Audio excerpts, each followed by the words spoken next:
Hey everybody, I'm just doing a real quick video here to stay within the algorithm of YouTube, I guess. I don't want to go too long between posting videos. So I'm not going to do a real long one because I've been kind of sick and I'm still recovering, and you can probably tell that from my voice. But hopefully I'll be better by next Monday when I'm supposed to do my next review. But I wanted to show some of the comics that I'm going to be reviewing in the next few months and whatever, and maybe get your opinion on what I should go through first. This first one is Stormbringer. I don't really want to do it too much because I don't want to step on the toes of the Power Comics guys, but I kind of have a personal relationship with Stormbringer and the creator, and I just kind of wanted to go through that. And it's a cool read. I don't even think I've read Concave Up. I think I just got that a while ago, or I don't know. That's a lot of text. But I like the art. But yeah, I'm gonna go through that. I like to do number ones, but you can't always find the number ones. Yeah, those are some of the ones that I have, and these are some of the ones I don't have. I want to do a Zen Intergalactic Ninja. I'm not sure. This is the special limited edition 0. I think I have number 2 of the original series, but again, I don't have number 1. So I think I want to go through that. I want to do the fair just because it has this different cut, and I don't think I ever read this. This is number 1. So again, let me know if you guys want me to check these out earlier, sooner, or rather later. Here's Cat and Mouse. I have a couple issues of this. I don't have the number 1, but I do remember enjoying it, and it's Air Cell. So I think that's part of the whole Eternity Air Cell thing. I don't really like to cover mainstream comics, but Garth Ennis is one of my favorite writers, maybe top 3. It's so difficult to say because he doesn't really, he does what he does. He does funny, gory, weird, just freakish stuff that I love. But he doesn't do, I wouldn't say he's the best scripter or dialogue or characters, or I don't know, maybe he has some of the best characters. But I don't know. He's just something about him. But I'd like to go through that. Outlaw Nation. I haven't read this for a long time. I had the entire series. I've never heard anybody talk about it. I'm going to reread this and try to... I don't remember anything about it, really. But I'm going to try to remember what I loved about it and why I got the entire series.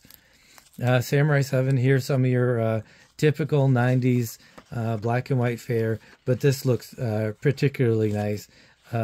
Nice art, and... I can tell I'm going to enjoy the art, if not the story. But even then, it's got samurai in it. Who doesn't love samurais? Icon, Devil. I think I remember reading this, but I don't remember much about it. Who is this? Who's the artist? I can't remember, but I'll look it up. But it looks like a fun read. It looks like a little bit like a martial law kind of thing. Cyberpunk. Really, I love all of the Innovation comics. They're so nicely painted.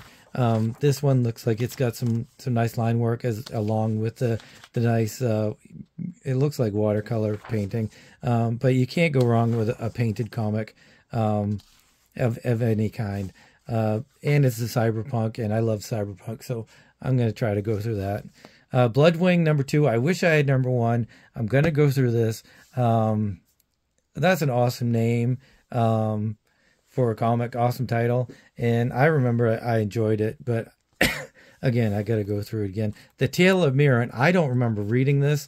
I know it's part of the Air Cell line. And it looks like it's penciled and not inked, so that's an interesting way of going through. and doing an indie comic. But Air Silk, I think, kind of did a lot of different stuff. Exiles here is a local comic by Alpha Productions, and look, it's even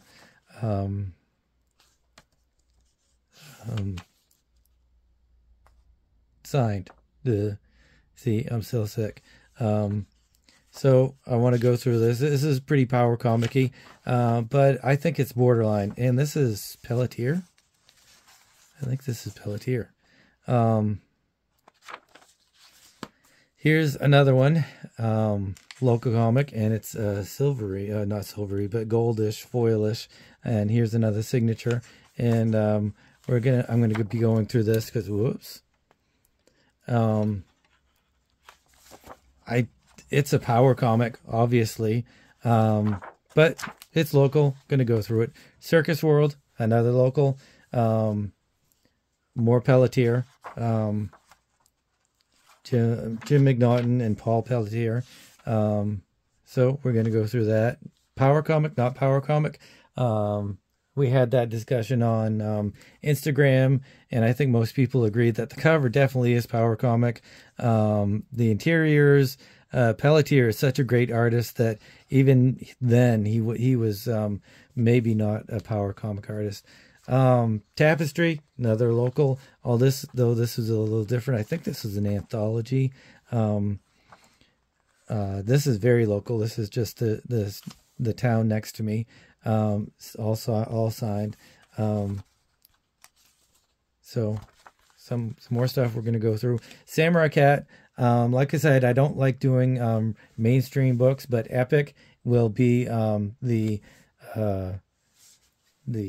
not the rule, but the exception. And it's a samurai and it's a cat. And Ralph Macchio is the writer.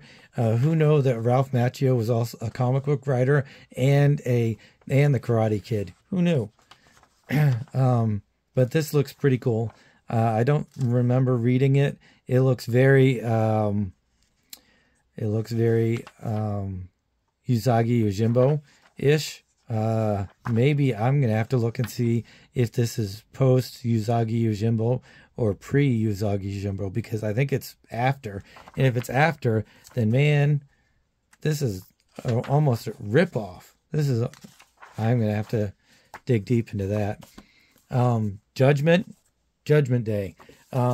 This is a comic that I was very excited to get, and I thought it was Judgment Day written by Alan Moore for Rob Liefeld doing his characters. I still want to get that. I'm going to put that on my Christmas list. So yeah, it's borderline power comic, but it's in color and it's super imagey. So we're going to check it out and check out that cover. X-Mutants, we're going to go back to X-Mutants. I don't think I'll do this one first. There's another one, another #1 that I think I'll do first and kind of go back to the X-Mutants and see what they're doing. Dragon Force, here's another #1, not a #1 that I think I'm going to actually go back and get the #1 because it's Dale Keown, and Dale Keown I really love his art. He is so smooth. I love his, did he do the inking? Yep. This is beautiful book. I think I might have to go back and get all of them.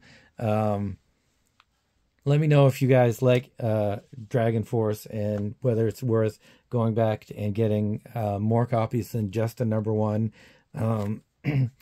Time Cop. I don't know if this is a reboot, of from the movie or what. I'll have to do some digging about that. But I'm not entirely sure that I want to do this one because this is very mainstream. But I like the movie. Warlock 5. I am definitely going to go back and get #1, if not more, of Warlock 5s because I've always wanted to read Warlock 5. I have one of them. I just bought this, but I have like issue 7 or something like that. Warlock 5 just seems like it's something that I would be really, really interested in, and I'm definitely going to try to find another one. Samurai Guard, another samurai book. if you love samurai, then this is the place to be. But this art is, I'm not gonna say it's power, because it's definitely got a lot of accomplishment to it. But there's some funky things about it. The word balloons are kind of funky. The whole text is kind of funky. The coloring is a little bit odd. I think it's computer coloring. And there's just certain things I find about the art that's a little, I don't find as pleasing as I should. But I'm going to read it and see what's going on. And Vampire Lestat, I remember reading this. I love this John Bolton cover, and it's painted interiors. I can't remember if he did in all the interiors, but all of the Vampire Lestat and Innovation, like I said, is all colored painted stuff. And yeah, I remember that was a good read. I think I read this before I read the books or saw the movies, but I think this might be the best out of all of the renditions. But anyway, that's what I'm going to be doing for the next few months, and let me know which ones you think I should do first. And thanks a lot for tuning in, and I will talk to you next time. Thanks a lot.